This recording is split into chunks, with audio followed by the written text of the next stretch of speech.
গণমাধ্যম হামলার প্রতিবাদে পটুয়াখালী জেলা প্রেস ক্লাব মানববন্ধন।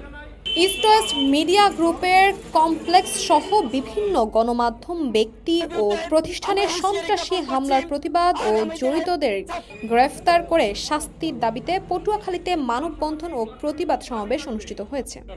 গত বুধবার সকালে পটুয়াখালী জেলা প্রেস ক্লাবের উদ্যোগে ক্লাবের সামনে এই মানববন্ধন কর্মসূচি পালন করা হয়। সারা বাংলাদেশে সাংবাদিকের উপর অত্যাচার, নির্যাতন, অনেক সাংবাদিক ভাইকে হত্যা করা হয়েছে, অনেক সাংবাদিক ভাইকে গুম করা হয়েছে। সাংবাদিক জাতির বিবেক, সাংবাদিকের মাধ্যমে আমরা সব খোঁজ খবর পাই। এই সাংবাদিকরা যখন খোঁজ খবর দিতে না পারে, তার জন্য কিছু কুচক্রী মহল এই সাংবাদিকের উপর হামলা চালায়।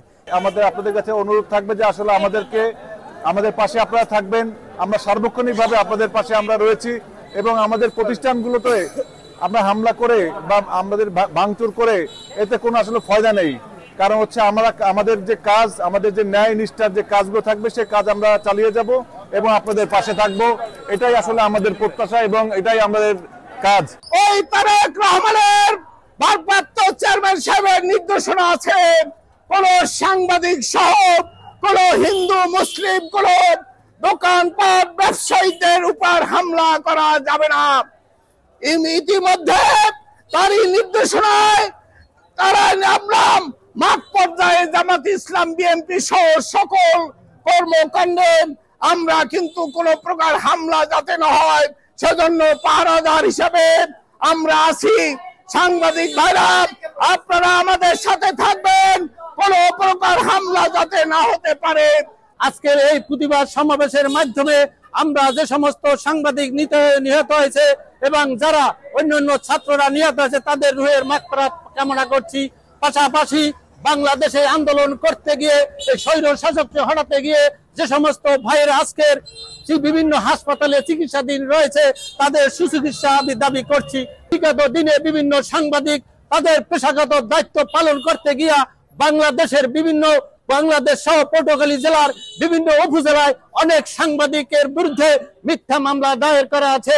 আজকে এই সভার মাধ্যমে পটুয়াখালী জেলার যে সমস্ত সাংবাদিকদের বিরুদ্ধে মিথ্যা মামলা করা হয়েছে সেই মামলাগুলি আজকের আমরা প্রত্যাহার দাবি করছি। আমাদের পটুয়াখালীতে এক সাংবাদিক বাহুবলে আজকের এই আন্দোলনের সময় তারা নিহত হয়েছে।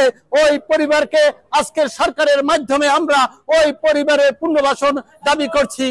ক্লাবের সভাপতি আনোয়ার হোসেন সভাপতিত্বে ও বাংলা নিউজের জেলা প্রতিনিধি জহিরুল ইসলামের সঞ্চালনায় বক্তব্য রাখেন জেলা বিএনপি সদস্য ও পৌর বিএনপি সভাপতি মোহাম্মদ কামাল হোসেন, জেলা জামায়াত নায়েবে আমির অ্যাড নাজমুল হাসান, জেলা প্রেস ক্লাবের সাধারণ সম্পাদক আব্দুস সালাম আরিফ, যুগ্ম সাধারণ সম্পাদক কে এম শাহাদাত হোসেন, ইসলামী ছাত্র শিবিরের জেলা সভাপতি মাহাদি হাসান, আইনজীবী আবু সাইদ খান সহ স্থানীয় সাংবাদিক, স্বেচ্ছাসেবী সংগঠন ও সাধারণ ছাত্র প্রতিনিধি এ সময় উপস্থিত ছিলেন।